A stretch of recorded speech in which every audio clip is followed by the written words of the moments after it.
మామిడి పూత season start అయ్యి 2 నెలలైంది. కానీ కరీంనగర్ ఉమ్మడి జిల్లాలో అనేక చోట్ల వేలాది ఎకరాల్లో మామిడి పూత రాక తోటలన్నీ వెలవెలబోతున్నాయి. చూడొచ్చు మనం కరీంనగర్ సదాశివపల్లి సమీపంలోని ఒక తోట దగ్గర ఇక్కడ కేవలం ఒక్క చెట్టుకు మాత్రమే మామిడి పూత వస్తే మిగతా చెట్లన్నీ కూడా పూత లేక ఖాళీగా కనిపిస్తున్నాయి. నిజానికి నవంబర్ మధ్యలో ప్రారంభమై డిసెంబర్ చివరి నాటికి తోటలన్నీ పూత పట్టి చాలా కలకల్లాడుతూ ఉండాలి. ఈ టైంకి చిన్న చిన్న పిందెలు కూడా రావాలి.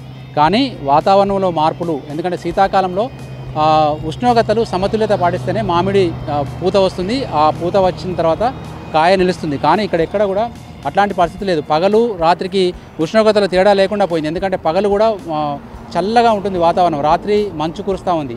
దీంతో కరెక్ట్గా పూత సీజన్కి అనుకూలించగా అనేక తోటలు దెబ్బతిన్నాయి. ఈసారి దిగుబడి చాలా నష్టపోతుందన్న రైతుల ఆందోళన కూడా వ్యక్తమవుతుంది. ఈ క్రమంలో కరీంనగర్ జిల్లాతో పాటు జగిత్యాల జిల్లాలోని రైతులు ఏమనుకుంటున్నారు, తర్వాత వాళ్ళ తోటలోని పూత పరిస్థితి ఎట్లా ఉందో ఒకసారి రైతులు మాట్లాడి తెలుసుకుందాం.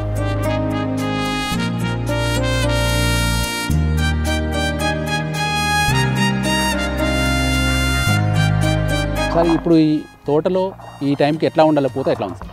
ఈ తోటకు మామూలుగా బఠానీ గింజంతా పిందెలు రావాలి. సో ఈసారి వాతావరణ వెదర్ తోటి పూత అనేది రాలేదు, తక్కువగా వస్తుంది. పోతే ఈ మిగతాది కూడా పూత వస్తా రాదని తెలియదు. ఈ ఇయర్ అయితే వెదర్ తోటి అయిందనుకుంటున్నాం మేము. వెదర్ ప్రాబ్లం తోటి, ఉష్ణోగ్రతల తగ్గులతోటి. పోతే ఇప్పుడు మబ్బులు కూడా ఈ రకంగా పడితే మళ్ళీ పురుగు కూడా దాని మీద అటాక్ చేసే అవకాశం ఉంటుంది. ఇప్పుడు వచ్చిన పూత మీద మన తేనె మంచు అని అదని ఇప్పుడు పడే అవకాశం ఉంటుంది. సో దీంతో ఎప్పుడైనా లాభం లేకుండానే అయిపోయింది. లాస్ట్ ఇయర్ కూడా మ్యాంగో వర్షాలతోటి మొత్తం రాలిపోయినాయి. అప్పుడు కూడా మీకు ఇంటర్వ్యూ చేయడం జరిగింది.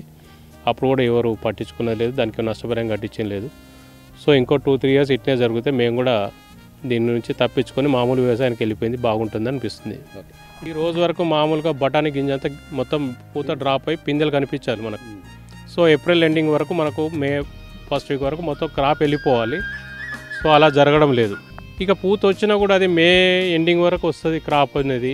ఆ కాయగానికి అప్పటికి ఎండల తీవ్రత ఎక్కువ ఉంటుంది కాబట్టి అది కాయ పెరగకపోవడం ఒకటి జరుగుతుంది. ఈ గాడుపు వెదర్ తోటి కూడా రాలిపోవడం జరుగుతుంది. దాంతో పెద్ద ఉపయోగం ఏమి ఉండదు. అది గాడుపు ఇట్లా రాకుండా బాగుంటే అప్పటికి రావచ్చు. ఒకవేళ మధ్యన ఏదైనా గాడుపు వర్షాలు ఇట్లా మళ్ళీ కురిసినట్టుంటే ఆ కాయ కూడా డ్రాప్ అయిపోతుంది, దాని సైజ్ కరెక్ట్ రాదు. ఇప్పటివరకు అయితే ఇది 4.5 acres ఇది. దానికి కుండీలు కట్టేయడం కానీ, ఎరువు వేయడం కానీ అన్నీ జరిగినాయి. మందులు కూడా స్ప్రే చేసినాం. మళ్ళీ ఇప్పుడు ఒకసారి మందు స్ప్రే చేయాలి. మొత్తం మీదనైతే 1 lakh 1.5 lakh అయితే ఖర్చుల కింద పోతుంది. లేబర్ అది చూసుకుంటే 2 lakhs దాకా కట్టిపోతాయి. సో ఈ 2 lakhs మీదేమైనా వస్తే మనకు వస్తుంది. కానీ దీన్ని బట్టి చూస్తే అంతా కూడా పంట రాదనిపిస్తుంది. దాదాపు 55% వచ్చినట్టు, 55 to 60% వచ్చినట్టు, ఇంకా 40% డ్రాప్ అయిపోయింది. మళ్ళీ దానికి చూడాలి, పెస్టిసైడ్ కొట్టడమో స్ప్రే చేయడమో, దానికి పరిస్థితుల అనుకూలం బట్టి మనం స్ప్రేయింగ్ చేయాల్సి వస్తుంది. మరో రైతున్నారు, మీరు కూడా మామిడి తోటలు చూస్తూ ఉన్నారు కదా, ఇప్పుడు ఎట్లా ఉంటుంది సార్ సీజన్? ఆ టైంలో ఈ టైంకి ఎట్లా ఉంటుంది మామిడి తోటలు? మామూలుగా మీరు జనరల్గా చూస్తే అయితే ఫుల్ పూత కనబడుతుంది, కానీ అయితే ఏం చాలా తక్కువ కనబడుతుంది. వాళ్ళు ఏమో 60% వచ్చింది అంటారు, కానీ నాకైతే నమ్మకం లేదు. 60% అంటే బాగా పూతనే ఉంటాయి, ఫుల్ ఇప్పుడు అదే మా చొప్పాయిలో చూసినా బాగున్నాయి. ఇప్పటి వరకు ఎండ అయితే రాలేదు. మామూలుగా మార్చి 30 తారీఖు ఉగాది పండుగ ఉంది. ఉగాది పండుగ వరకు ఇప్పుడు ఇది కాయ ఎప్పుడై మనకి పచ్చడికి ఎప్పుడు పనిచేస్తుంది? పూత మీద ఉంది. అది పిందె కావాలి మనకు, పచ్చడికు అంత కాయ సైజు రావాలి. ఆ సైజ్ అయితే కనబడతలేదు. కౌలు రైతులు ఉన్నారు ఇందులో. ఈ సదాశివపల్లికి సంబంధించిన కౌలు రైతు మనతో పాటు. ఏం పేరు అన్న? సతీష్, ఎట్లా ఉంది ఇప్పుడు తోట పరిస్థితి? నిజానికి మామిడి పూత రావాల్సినంత వచ్చిందా?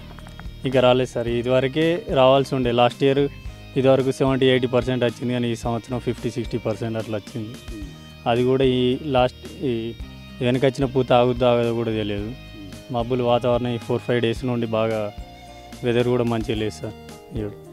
ఎవరు అడిగినా వాతావరణ ప్రాబ్లం, మనం ఏం చేయలేమంటారు. మళ్ళీ మాకు మేజర్గా వచ్చే ప్రాబ్లం ఏంటిదంటే ఇది తేనె మంచుతో బాగా ఇబ్బంది పడుతున్నాం సార్. అది ఒక 4-5 years నుండి. మళ్ళీ గాలులు కరెక్ట్ టైంకి మాకు క్రాప్ పంట చేతికి వచ్చేసరికి గాలులు వచ్చి అట్లా నష్టపోతాను. అగ్గితేలుతోటి మన తేనె మంచుతోటి బాగా బూడిద రోగంతో బాగా ప్రాబ్లం అవుతుంది. వాటికి ఏమైనా మందులు చల్లడం అట్లాంటివి ఏమైనా చేస్తున్నారా? ఇప్పుడు ఫస్ట్ స్ప్రే అయింది సార్. సెకండ్ స్ప్రే ఈ 2-3 daysలో కొడతాం. అది కొట్టిన తర్వాత కూడా ఒక వర్షమో లేకపోతే ఈ మబ్బులు రావడం వల్ల యథావిధిగా మళ్ళీ కొట్టినట్టే ఉండిపోతుంది సార్. ఈ టైంలో మేము తొందరగా వెళ్ళడానికి వాటర్ వేస్తున్నాం. ఇప్పుడైతే ప్రస్తుతానికి కొంతమంది వేసిరు, కొంతమంది వేసిన వాళ్ళే వెళ్ళినాయి.